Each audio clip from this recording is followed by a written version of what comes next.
All right, guys, I'm here with Michael Walsh, co-founder and CEO of Cariloop. How you doing, man? Good, man. Thanks for having me on the show. My pleasure, and thanks for dressing similar to, we've got a similar fashion taste, which I always appreciate, man, and thanks for, you look great, man. We'll really appreciate you coming. I know we got introduced. We were talking about Kyle here off camera a moment ago, great guy. He said, you need to talk to Michael. You need to hear about this thing called Cariloop, and I'm like, okay, I'm in. Yeah, I appreciate Kyle doing that. He's a good buddy, and we were just chatting for the show, too, about Holmes Murphy, and just, you know, we do a lot of work with Kyle and his team there, so yeah, really grateful for the opportunity, and love the show. I've got to watch a bunch of the episodes. You do a great job. I always appreciate when somebody has seen the show beforehand, and you know, that's nice to hear. But so we're going to talk about what the Cariloop value proposition today, and obviously what you guys are doing in the market. You've been in the market for about a decade, is my understanding. Can't believe that. Which is congratulations, by the you. way. Very, very cool. But I'd like to learn about you, Michael, before we go down that road. So tell me some of your backstory, your history, and where'd you grow up and things like that. Yeah, I would love to. So not actually a native of Dallas. Grew up in a small town in Chicago, just southwest of Chicago, Frankfort, Illinois. Okay. Oldest of 5 kids, great parents, just an awesome family, you know, just a great time growing up. Like, I have just so many fond memories of being back in Frankfort. Went to the same high school my parents went to, like, which was just wild, like, to think about how many, you know, of the kids that I went to high school with were the same kids of the same parents that, you know, my parents had grown up with. So just awesome, you know, childhood. Went to Purdue University, studied business, finance, and economics. We were chatting for the show. I thought I wanted to start my career on Wall Street and, you know, go into investment banking, and just as luck and the universe would have it, a good friend of mine went to work for a global consulting firm called Protiviti, which is owned by Robert Half. And so started my career downtown Chicago, working for Protiviti. Most of my client work there focused around audit and consulting projects for health systems. Okay. So is that what you thought you'd be doing? No, with that absolutely economics not. degree? No, Okay, I mean, not even close. But, you know, a strong core value of mine is service. And at least if I'm going to be in the professional services space, I want to feel like the work I'm doing is somehow going to help, you know, make the lives of some people better. So it was really incredible opportunity to start at Protiviti and start my career there. Learned a ton. And you said this was also right around 2007 the crash, right? is when I started. Yeah. So 2008 is when things got really challenging for, you know, the global economy. I want to say it was 30 or 40% of our office, not just Chicago, but globally in the firm got laid off. Wow, golly. So saw what that was like really early in my career. I was 22, 23 years old. I was one of the folks that survived the layoff, and there was just an incredible opportunity after that to kind of roll up my sleeves and learn I a want lot. to hear real quick if you'll give me some of the psychology of being 22 and seeing this happen, right? I'm sure you're obviously you're young, you're idealistic. You just came out of college. You think the sky is the limit, right? And then you see this happen. Unfortunately, you survived that layoff. But how did that change your perception of maybe what you wanted to do in the future at that moment? Probably in the moment, Spencer, it didn't change it at all. I was only a year in. How could I possibly know like what this meant? But I will say I have vivid memories of the leadership of the firm doing a great job of just sitting us down all together and talking about kind of why this was happening and painting a picture of how we were going to get through this together. Okay. And just that made me feel really good and bought into the vision that they had and the work that we needed to do to really push through. And we did. And I came to work every single day ready to give it 110% and help all of my clients and all of the people that we serve. Well, I'm sure, and too, like if you see a massive layoff, and I'm sure you knew obviously quite a few people that were laid off during that time, to survive, you go, okay, I made that cut. Right now, I better make sure I do a really good job to stick around after this in case it happens again. I think the chargeability goals were raised pretty significantly at that point, like 100 or 110%, like go and you're lucky to have your job, like, you know, get out there. So I was in the middle of all this when, just now to kind of take it down a personal path, late 2008, I want to say it was, we found out that my grandfather had gotten really sick. And we were chatting before, I'm being the oldest of 5. It was part of my responsibility during this time to really be there to help my family so that, you know, we could be there to help my grandparents. So in the middle of all of this, you know, economic swirl, I need to be 110% chargeable, but now also be really involved with helping with my family and my sisters who were, you know, still are 9, 10, 11 years younger than I am. This was my first introduction, Spencer, into what it means to be a caregiver. Yeah. And kind of adulthood, right, as well, right? Like, yeah, I mean, you're just amen. like, here's the world, right? Yes, like, work your tail off, and, you got to be there, even when you don't have the physical, mental, emotional capacity to be there. Like, you got to be on full time. So this event that happened, right? So kind of describe to me going through this, having to obviously go to work. But did it also stimulate your interest ultimately in what you're doing at Care? It sounds like that's the case. It did, but ironically, I didn't. And this is what happens with most caregivers and families. You don't realize the impact of what you're going through until years later. Okay. Like, how could I know like what this was doing to me, having to juggle all these things in the moment, right? You're just so focused on being a grandson or being a son. So it didn't in the moment. It wasn't until 2010 when one of my best friends in the world, we grew up together in Frankfurt. He was in Chicago, and he had just gone through a similar thing with his family, with his father-in-law who had cancer. And him and I are just sitting there commiserating over what this was like. And we're like, I think there literally was a cocktail napkin. Like, we've got to do something about this. We've got to build something that can help some of these families, help the system do better. Yeah. Because this is horrible. So you double click on all this, and I know, you and I have talked about this as well, like the healthcare system being a three-party system, right? You've got providers, patients, and payers.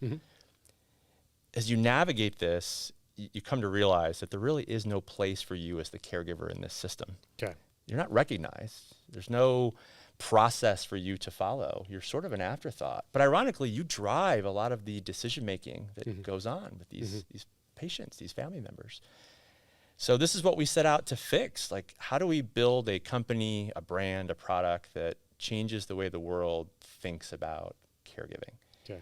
And so that was so define me what falls under the umbrella of caregiving. Obviously, you're talking more about senior care in this instance. At the time, it was all about senior care, but caregiving it's actually caring. It's being a parent. It's being a spouse. It's being a friend, a neighbor, a grandson, aunt and uncle, a cousin. Like, is there someone in your life that you care about that even if you're not directly involved bedside taking care of them, you're on those family group text messages getting all the updates about what's going on, right? And when something happens and you need to jump in to take dinner to somebody or pick up a prescription or make a phone call to an insurance company or a doctor's office, that's caregiving. Like, we all do it. I know we all do it. Yeah, you're absolutely right. I was just thinking about this. It's a good reminder too. We were talking about the care that underlies all this, but you're also going to work, right? You forget sometimes too when people have to kind of shut that off when they get to work, right? And you don't know when you're interacting with your coworkers, right? But how do you leave some of that baggage at the door and do your job? The simple answer is you can't and you don't. Yeah. Like, and this was the whole theory and hypothesis we had early on was, man, there's such an opportunity here to build something that not only makes the lives of these families a little bit better, but there's a lot of pain that this causes within corporate America for these employers and these risk-bearing entities who have to be on the opposite side of this when a family member goes out on leave or when a patient has to have a surgery. Like, what's the downstream effect of that? Yeah. And so we had this incredible vision of what would this be like if we took some of the really incredible user experience elements of like a telemedicine solution or a clinical navigation solution, and instead of focusing the experience on the employee or the patient, what if we entered the employee benefit space and we bring to market what we at that point and still do call the world's first human-powered caregiver support platform? Okay. And focus the experience not on the employee as the patient, but the employee as the caregiver of the patient. Yeah, interesting.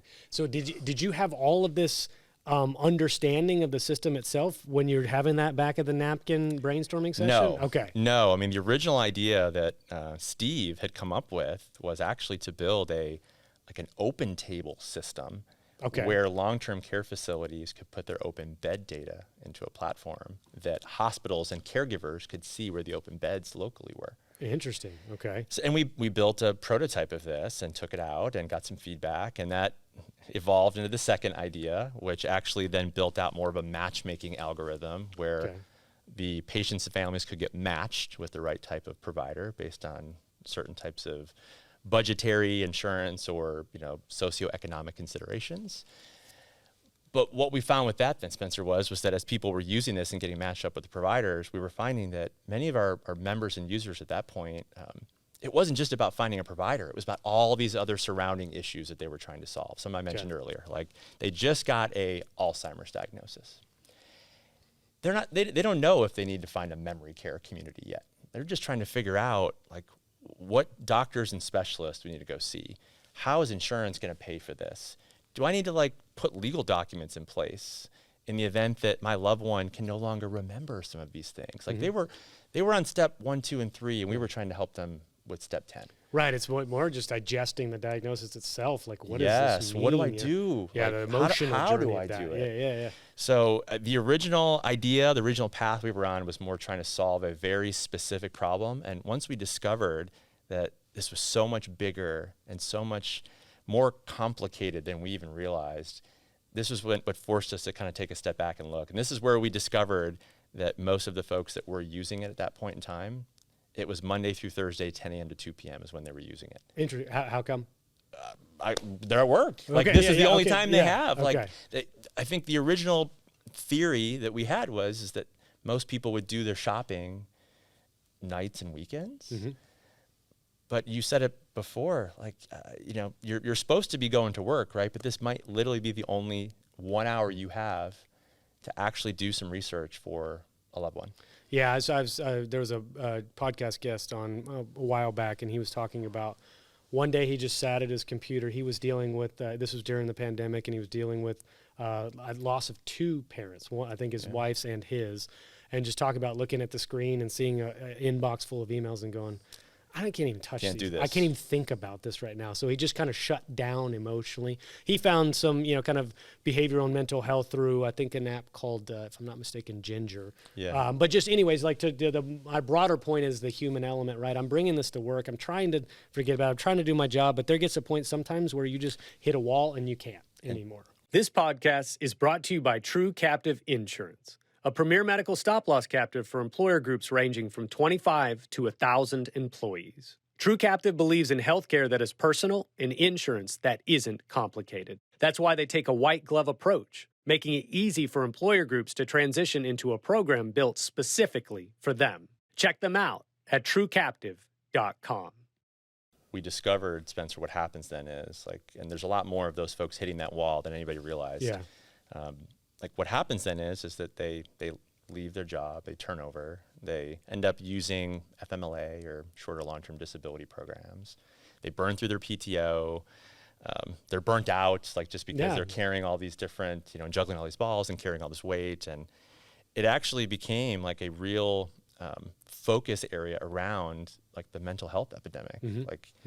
The conversation early on that we were having with employers was that of a mental health one, about how are you addressing some of the symptoms of poor mental health in the workplace? Okay.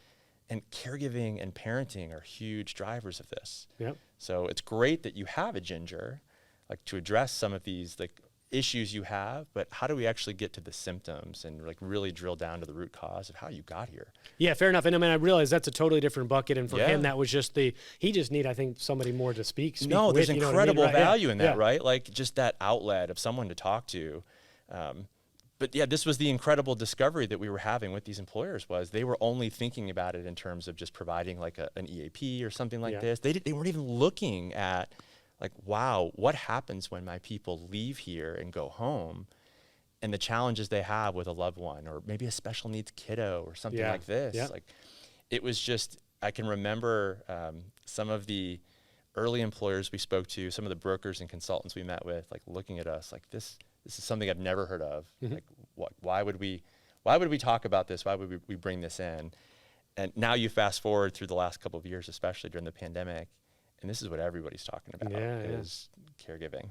Well, so I want to go back to the early days, if you don't mind, because I want to talk the business building, right, at the entrepreneurship side of it. And then I want to spend in great detail the actual Cariloop value proposition itself and maybe some specific applications of when it works and why it works and how it works and those things. But I remember you just you're jokingly saying, hey, you and Steve sat down and had a napkin.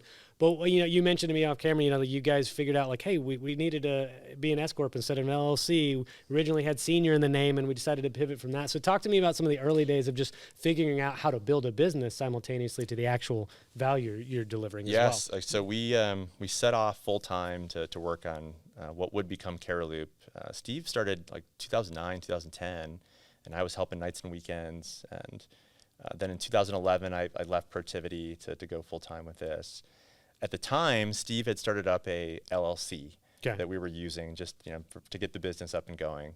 The name of that LLC was Senior Care Connector. Senior Care Connector, okay. Senior Care Connector, and as we were coming down to Texas for the first time, like it was mid-2011, starting to take some meetings with some prospective customers and partners. Again, keep in mind, this was the open table idea at the time. Yep. So we were meeting with hospitals and long-term care facilities. We were realizing that some folks were having trouble kind of remembering the name, and they were getting it a little bit confused with some other companies in the space that were doing different things. And as we talked about the vision for what would become Cariloop, like it was so much bigger than just senior care. Yep. And we had a moment where like, we need to build a company, a brand with a name that like we can really grow into over the next 10, 20, 30 years. So ironically, did you see senior care was too limiting, I guess, in that regard? because if we wanted to get into pediatric or child care support, which we now have, that would be kind of backing us into a corner a bit. Sure, we didn't want to be limited. Well, because I want to talk about that, right? Because sometimes you go, I want to make sure I hammer this niche. Like people know me for this, and I go deep onto this particular thing, but what if somebody comes to me and says, well, can you do this as well? And they go, well, I can, but I'm kind of really in the senior care space. So I could see, like, if you were flashing forward 10 years down the road, why it would make sense to go ahead and rebrand at that time. Yeah, I'm not sure if we were consciously doing it or not, but we certainly were mindful of the fact that this was a much larger issue than just elder care. Mm-hmm. Like you asked me before, what's caregiving, right? It's about people caring for people. There's not just that one subset of the population that would potentially need a solution like this. Mm-hmm. So it was a fun exercise for him and I to spend a few months like really thinking about what we wanted to call this. How did you come up with the name Cariloop? We ironically landed on Cariloop first. And it turned out that it was already trademarked by a health system that had a product called Cariloop. And ironically, actually now there's another company out there called Cariloop that's more in the patient-doctor communication space. Okay. Anyway, so we land on Cariloop, and we discover this. We were kind of feeling a little bit, deflated and just discouraged. And I can't remember which one of us kind of came back to the other and said, what if we use kind of the first part of this as an acronym, and like why not like the first piece of we wanted Loop, but like the first piece of this, why don't it make it stand for something? So we landed on Care and Resource Information Loop. Okay. Cariloop. And so all it meant was we needed to change the one letter. One letter. Yeah. So all that we went through this whole exercise to change one well, that's funny. Yeah, I was thinking more as like, Cariloop, Cariloop, Cariloop. Like either way, like it ended up on a great name. But it's interesting actually to know some of the origins behind that. So once you rebranded, obviously you guys restructured the business as well. Yeah. And then was there like a relaunch of it kind of? Or you just said, hey, by the way, we changed our name? We were so early stage at this point, no real customers. It was like, nobody probably really knew that we made the change. It was really exciting to be able to launch though, and to kind of have a first version of a product ready, and to have, more marketing materials and things like this. So it was a really exciting time. Cariloop was officially founded in July of 2012. 2012, okay. So yeah, it just turned 10. And did that coincide with the move to Texas, or when did that happen? That was in late 2011. Okay. So we were still Senior Care Connector, and it was folks here in Texas that were helping to validate some of what I just mentioned before. Well, and so it really was just a business decision from a marketplace receptivity? Yeah. To say, hey, this would be better suited in the Texas market to start? That plus, again, the long-term aspirations we had of just building a really big, meaningful, impactful business that was going to potentially be able to help people all over the world. So that was part of the restructure as well. We felt like as an LLC, there was going to be some things that might limit us if we wanted to raise venture capital or like really build this out and take in a lot of financing. LLCs were going to be limiting at some point. So we changed it to a C Corp. Okay. So you came down to Texas, then talk to me about now the early days of getting this thing fully off the ground. Yeah, tough first couple of years. This was just, we were way early. Like that open table platform idea, we had a lot of struggles with. getting the long-term care providers and facilities to keep their inventory updated. Like, even though we were working to help them monetize, we were essentially an extension of their marketing team out in the community. Just these folks that led their marketing teams, they were out themselves. They were never in front of a computer. There was no mobile app at the time. So like, you literally had to sit down and like every day, just 2 minutes, just update your inventory so that on the other side of the marketplace, people could see you had the open bed. So this was difficult. You know, building the demand side of the marketplace was a challenge as well. It's tough to get into hospitals. It's not easy to get to a social worker or a discharge planner or a case manager. They're very busy. So early days, lots of challenge. We actually ended up getting accepted into, you familiar with Health Wildcatters? I am not. Here in Dallas, an accelerator, digital health accelerator program. This was their first class. They're actually now on class 9. So they've been doing this now for 9 years. Essentially like imagine like a Shark Tank, you know, meets a MBA class type of experience. Very cool. You have to go and pitch your product, pitch your company into this program. The judges are all the investors in the program. If you get in, they pick like 10 or 12 companies early stage to spend 12 weeks going through this really curated experience with all these investors and mentors to help accelerate your business out into the market, like get you out there. So got accepted into the first class of Health Wildcatters. This is where we sort of pivoted the model, opened it up a little bit more beyond just hospitals to the caregivers as well, built the matchmaking algorithm, raised our first funding from angel investors here in Texas in early 2014 after we graduated. Did those two things kind of validate that you were onto something, the acceptance of the program and then actually raising some capital? Exactly. Yeah. Like, it gave us a stage and a platform also locally to like share the vision and talk about the story. It was cool to see like people reacting to what, so many families and people raising their hand going, I've been through that. Like, this absolutely would have helped. Well, and you said early days were tough too. I imagine, right, as you're starting this thing and you're going through the emotional roller coaster of good days and bad days, and is this going to work, or well, we should shut it down. I mean, like, talk to me some of the psychology, Spencer, just powering through all of that. I mean, probably every quarter we had that. I mean, Steve and I were self-funding this. Like, our parents were chipping in. I mean, neither of us was taking a salary. I think this is where I mentioned to you before the show, I went and got a job at like LA Fitness as a personal trainer. I had to go and get certified as a personal trainer, just hustling just to keep the lights on. I love it, man. So yeah, I mean, it's tough going from big corporate gig with, you know, paycheck and benefits and all the things to it's just you and your co-founder and you got to make this thing work. A number of headwinds in our way, like that first engineering team we worked with to build the product, like just had a bunch of issues with them and ended up parting ways with them. And then we found a new team, so we had to start over. And there's all the horror stories you hear, we probably experienced all of them.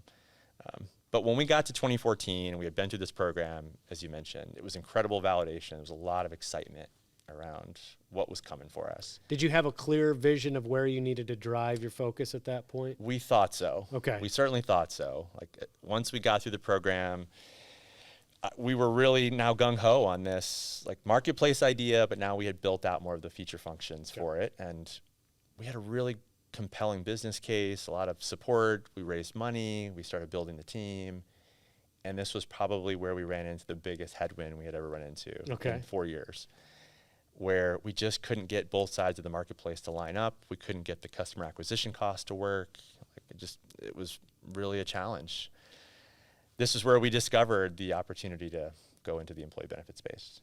Well, I was going to say, because sometimes I'll talk to folks and it's, you know, their distribution channel, the broker distribution channel or the employee or chassis, if you will, the group chassis, sometimes seems to be an afterthought to some organizations, right? And my own myopic view, right, of having been within this ecosystem of like, this is how things transact. It's like, well, brokers or consultants, as I like to be referred to now, right? Yeah. Good for them. They triage a lot of this, you know, vetting stuff that the employer would typically have to go, oh, I'm getting inundated with all these solutions. I don't know how to make heads or tails. The consultant often is the one that's tasked with making that, you know, assumption, or if you will, the choosing which paths to go down. So that broker channel, did you even know what a broker was at that point? No. Okay. No. So who gave you the idea to go down that path? Well, originally it was our own data that was pointing at this Monday through Thursday thing, and it was just a really good question to ask ourselves, like, where is this user Monday through Thursday, 10 a.m. to 2 p.m. Okay, they're at work. Like, so that's the first light bulb. Okay. So then question 2 is, what is their company doing for them? And this is where then you discover exactly what you just mentioned. Like, how do these companies even purchase programs and benefits and solutions for their people? And this is where you discover that there's all of these influencers and all these other partners that help, this employer. Brokers, consultants, but you've got TPAs, you've got health plans, you've got retirement administrators, like Ben admin platforms, like health and well-being platforms. Not to mention the efficiency of distribution, right? So if you go to direct to employer and you convince one employer, you convinced one employer. Yes. Maybe get some referrals. You go to a consultant that has 100 groups and you convince that one consultant of the value of what you do. You now have potential access to 100 employers all at once. Of course, but the thing that doesn't get talked about probably enough out there, and maybe this is something you have covered on your show, is, man, these brokers and consultants are also getting inundated as well. Oh, yeah, they're very busy. And so, and I feel for them a lot of times. I've heard it called point solution fatigue. Yeah. And I believe it for sure. It's tough. So I'll never forget some of the first broker and consultant meetings I took where I was really just trying to understand the landscape. And several of them told me like that this will never work. Nobody will buy this. I feel like every entrepreneur needs to hear that. Though. I'll it show only, you, right? It only lit me, lit the fire even more. And I'm still in touch with some of these folks, and it's cool to catch up with them and show them all the progress we've made. But I actually have to give a lot of credit to them for even taking the meeting with someone that they didn't know and for spending the time to give that type of feedback, because it helped us get here. Well, and I don't want to lose the chronology that we're going through, right, of the building. And, I want to hear about where we are today in terms of size, infrastructure, personnel. And then I do want to drill down into the actual solution and talk about specific applications. So 2014 we were talking about, right? Yep. Where did this thing sort of take fire, if you will? Like where were we in the life cycle here? This podcast is sponsored by PlanSight. PlanSight is a technology for employee benefits brokers to more efficiently manage their RFP process for any group size, all funding types, and over 20 benefit lines and point solutions. PlanSight is the only end-to-end RFP technology on the market today. Let's modernize your RFP process together. Check us out at plansight.com. Yeah, so I mean, raised the capital, got out to market with, at that point, I guess V1 officially. Had the team ready, we were out there, and it was 3 months into it where we discovered some of these things in our data about the Monday through Thursday, and basically called a hard stop. And so we've got some things wrong here. We need to pivot the business model, pivot the go-to-market strategy, the pricing, the technology experience, all of it. So we spent most of 2015 then almost back in R&D mode. Wow. Where we were shifting everything towards this new model, and I was working really hard to find the first employers here in Dallas that would even entertain a solution like this. My very first customer was the city of Richardson. Okay. Which, when this airs, I'll have to send this to them, because again, we wouldn't be here without someone raising their hand to take a chance on us. That's amazing. I was at the Tech Titans event in late 2014, and I met one of the city managers from the city of Richardson and told him what we were doing and what we were planning to do, and he made an introduction to the head of HR. Went and sat down with Jose Moreno, the head of HR at the time, and he validated, I'm getting a lot of inbound from my employees around all these issues. So for 6 months, we did this for free. We had no technology. It was call this number. If you have an issue with a aging or elderly loved one that you need help, call. After 6 months, I want to say they had 1,000 employees. I think we got 100 of them to call us. Whoa. 10% utilization in 6 months. It probably had to do something with the timing of the year as well. This was open enrollment and Medicare enrollment season, so a lot of them. But that's good. I mean, so I'd imagine 10% engagement, probably comes a lot from referrals, right? I called them and they did this for me. Yeah, call this number. Yeah. They helped me. It was free. The city pays for it. Yeah. Even though it was free, no money exchange. So this was what I needed to just even go back to my investors and get some more cash just to keep us going. Yeah. So we officially relaunched now in the employee benefit space in 2016, and the first small business customers started paying for it in 16 and early 17.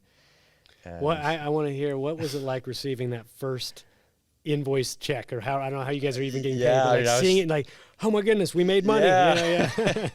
It was probably like $200. It was, I mean, for like a group of 50 people, maybe paying like $4 per employee per month. Like, but yeah, like but super you know meaningful. what? Somebody paid you for your Yes. service, right? Like the proof of concept was right there on that check. Yeah. But yeah, so all right, so you guys are getting some momentum, right? You're expanding. You got continual validation of the product.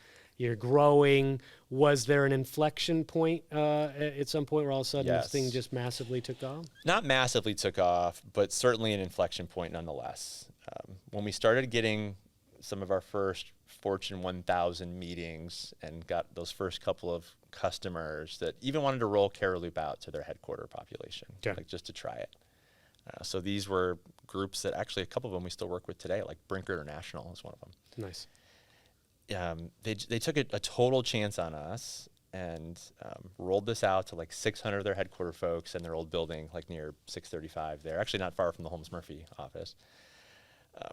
Like that was a major story point for me to be able to now kind of go back even to the original group of investors and some new ones and say, there's something here. Like I need some more capital to build out like sales and marketing, and we need some more product development work here. And we haven't even talked about, again, just what it is, but just I need some more coaches, some care coaches on the team, just if we're going to bring on some more volume.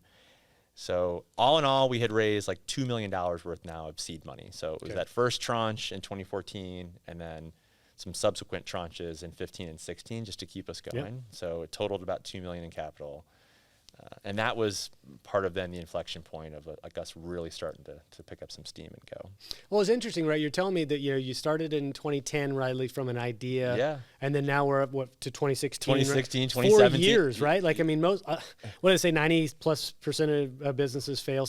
Most of it is because they just run out of money. But right, just being steadfast in your belief that there's something here over that's 1,200 plus days, 1,300 days, right? You're doing this and going, man, like it's just. Now finally the marketplace is coming around to this notion, right? You're doing a good job of positioning it. Obviously you now you can point to some positive examples of outcomes, right? But it's just that's a long time, right, to stay committed to the belief, and so I applaud you for doing so. Obviously it's good that you did.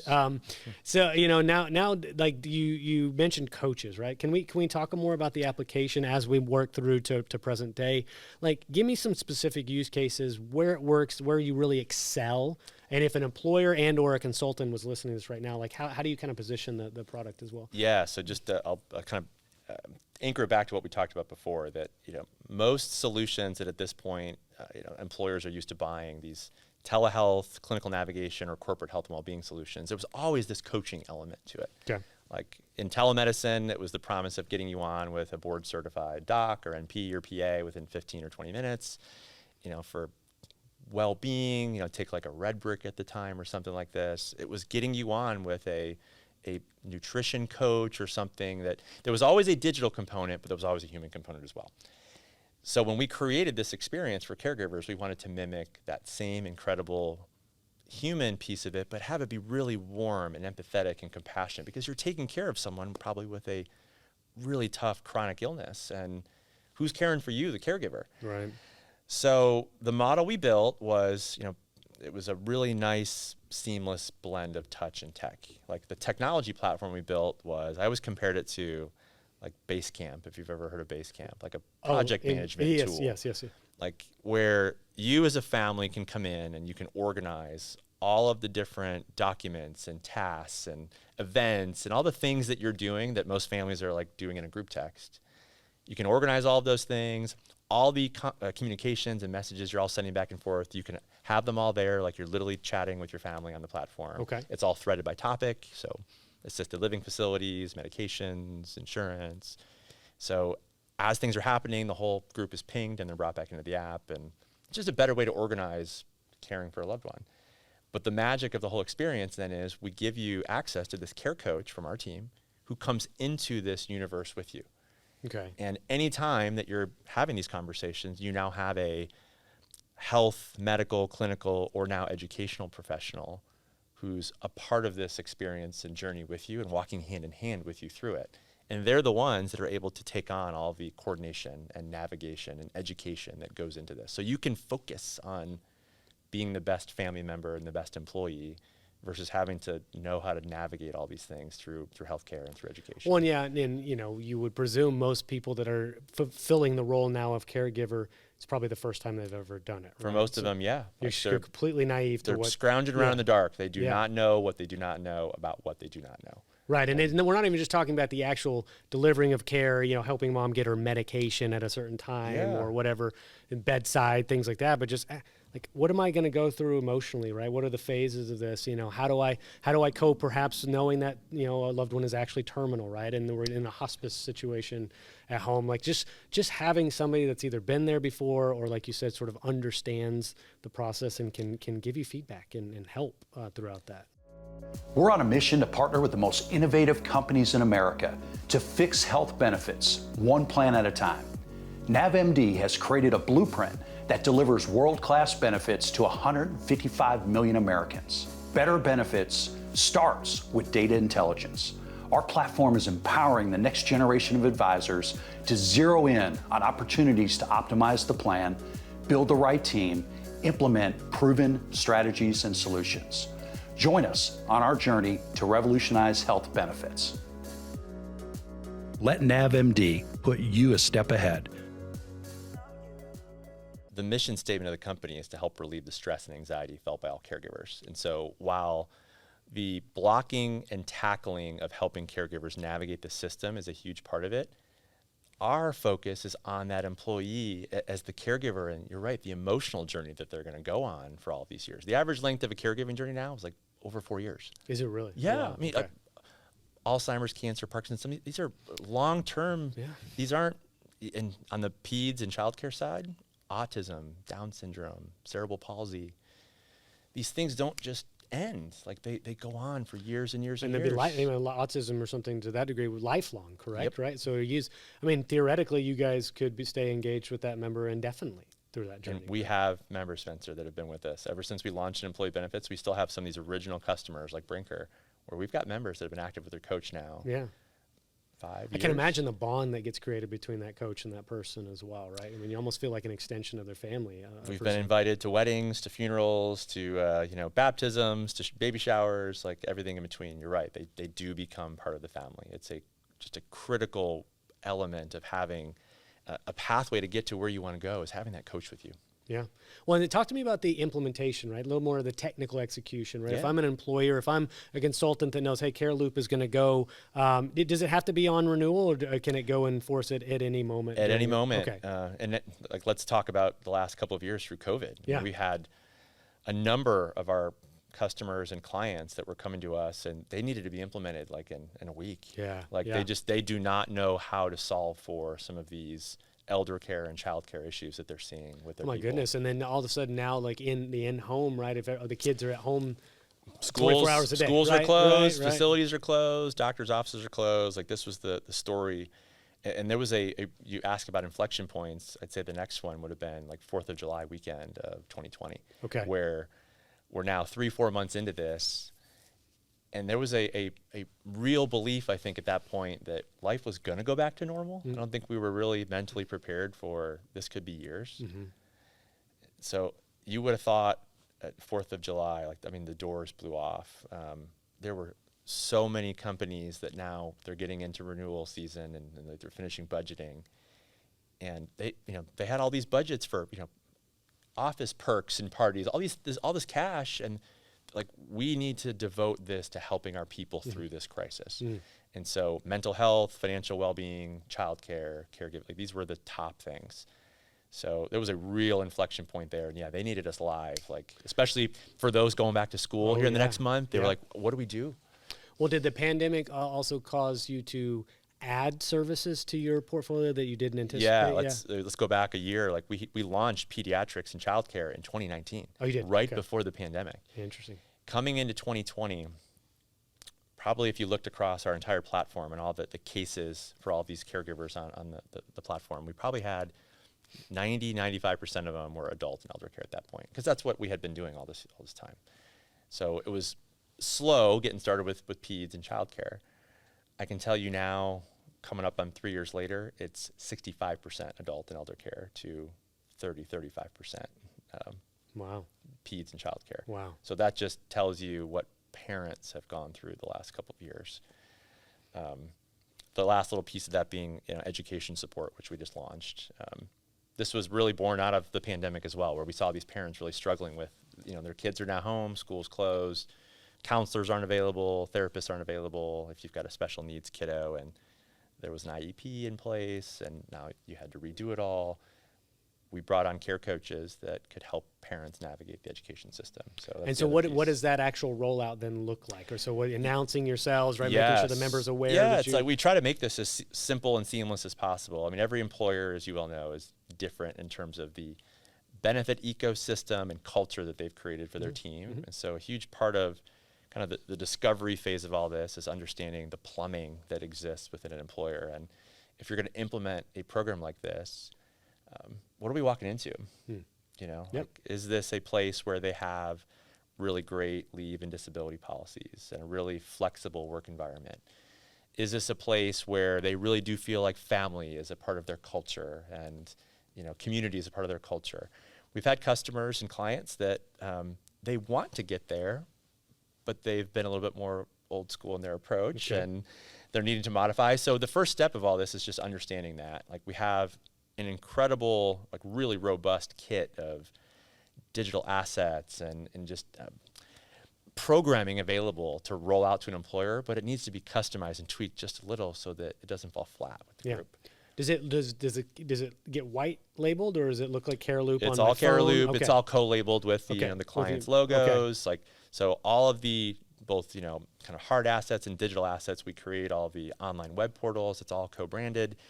We do integrations with Ben admin platforms, with health and well-being platforms, with payroll platforms. Like, if a company has internal social media tools they use, like, that we can promote, like, all this is done during implementation. Yeah, the biggest thing, and you probably have discovered this, right, in the benefits world, is just making sure people are actually aware that these benefits exist. It's one thing to announce it at open enrollment and then cross your fingers and hope people utilize it. It's another thing altogether to actually drive engagement. So is there continual communication that goes on throughout the year? All year. So we have usually rolling 12-month content calendars, and we're working with all of our customers to deliver all this content on an ongoing basis.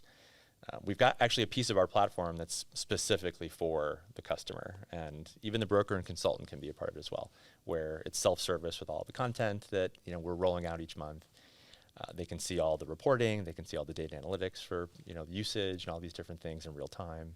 Well, I'm curious though. I'm big into data, and I had a data analytics episode I released last week, but what kind of data, right, am I getting about claims and stuff? This is also driving kind of some decisions the employers are making about budget and other solutions that might be implemented? Yeah, it's less about claims here, and it's more just about, the actual tactical things that their employees are experiencing on a daily basis. And so at the coach member experience level, we're tracking all of the interactions that we're having with the members and the needs that we're helping to solve.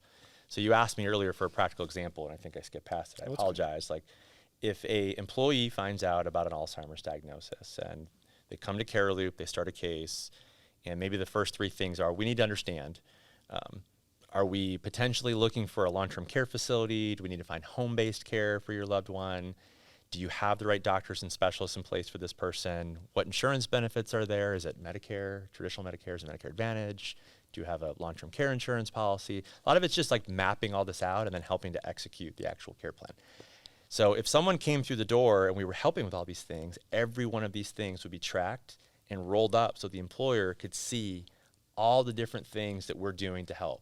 And you said you're kind of a data nerd. This is data that these HR and benefits professionals have never seen about their people. Yeah.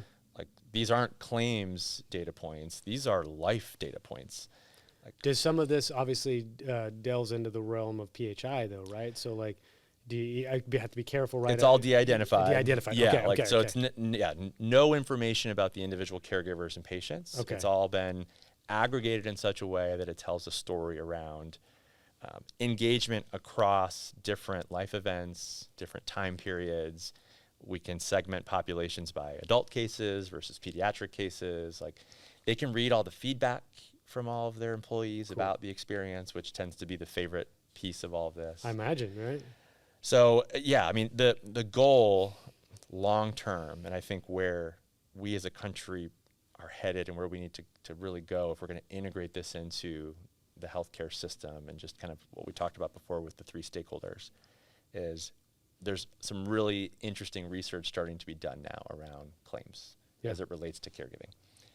And I certainly see Cariloop playing a huge role and helping to really do that research and prove. It's in your name too, like care. I mean, the care itself, right, is something that seems to be, we've got a fairly sterile system that we've created where the care element itself, the human to human interaction, the emotion, the just consideration for another human being and what they're going through has been stripped out, because everything's like regimented about how much time you can spend with a patient. Like if I'm a doctor and billing and, I'm spending so much time with administration, and it's like, what about the person that's suffering on the other side of this, table or chair, and you're going, what about them? And so you guys are reintroducing this notion of just support for somebody that's going through something like that, which I really appreciate, man. It's probably not hard to wake up in the morning and know that you're on a mission to do something good. No, I love what we get to do every day. It's so much fun. It's so rewarding. Like back to the feedback point I just made, the stories from families that are going through really tough times, and how one of our care coaches came in and just, it may not have even been that the care coach did anything, but just being there, it changed the experience for them. But more often than not, Spencer, it is that the care coach came in, found that right thing, helped them make that right decision, which sent them down this path now where they can actually put their head on their pillow every night and rest easy or easier.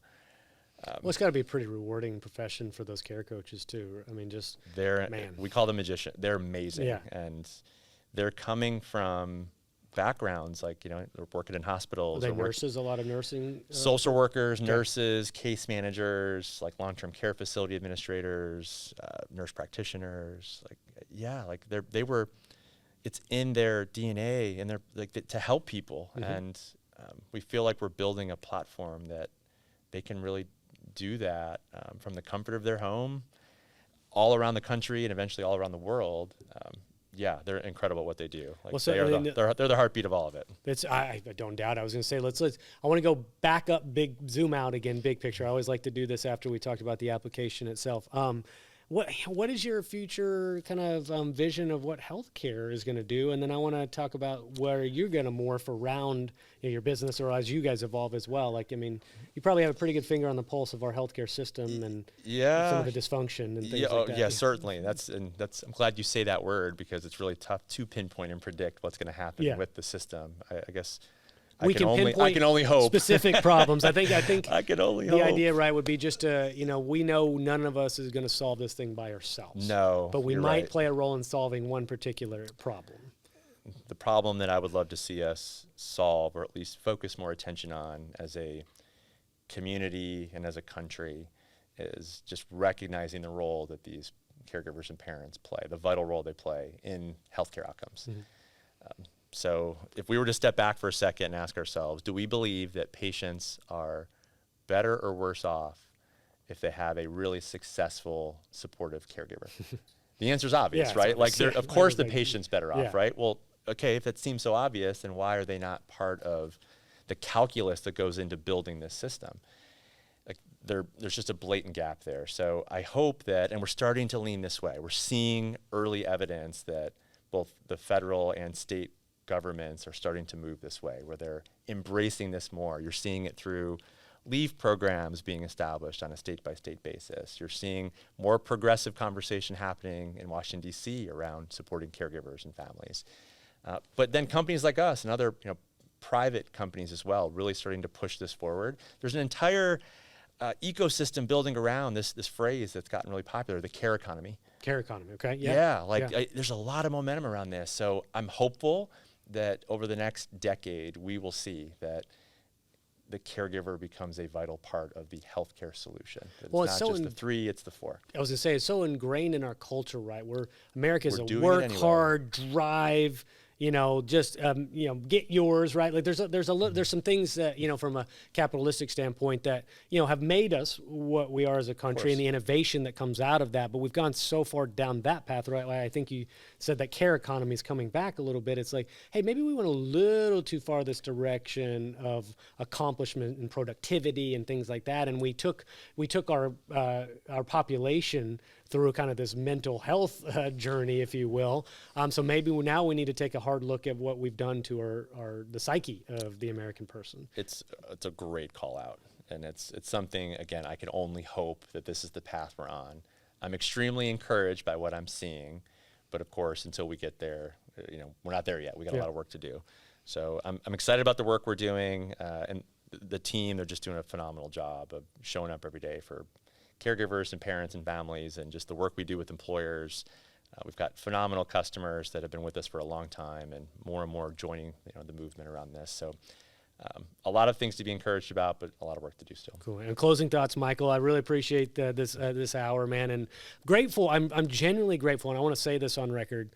I've gotten access to folks like you to get to meet you, get to hear your story. You come here and you share, your journey with me. I don't know why I'm in this position, but I'm so grateful that I had the opportunity to actually hear stories about this and actually get to meet people that are doing genuinely good and big things for our country. So I thank you. I think first and foremost, but closing thoughts of the folks that have listened to the episode, like what's one thing that you want to leave them with? Yeah, we talked about this earlier. Most of us, especially in my own story, don't realize that we have people in our life that, whether we realize it or not, we are caring about or caring for.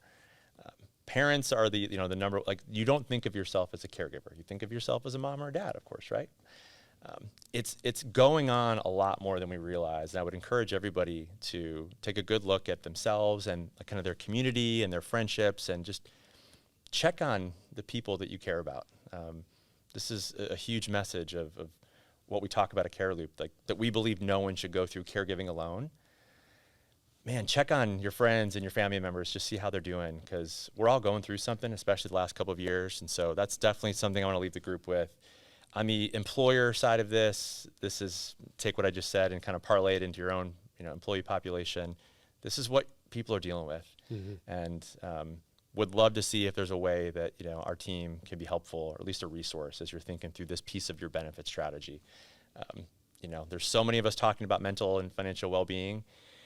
This is a huge driver of poor or deteriorating mental or emotional well-being. And so take a really good look at what's going on with your people and caregiving.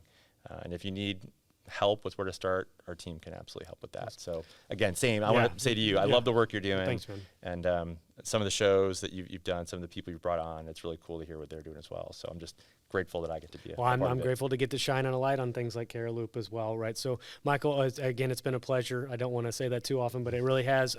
Appreciate you coming on, man, and I look forward to doing this again sometime. Yeah, thanks, Spencer. Appreciate it, man. Bye, man.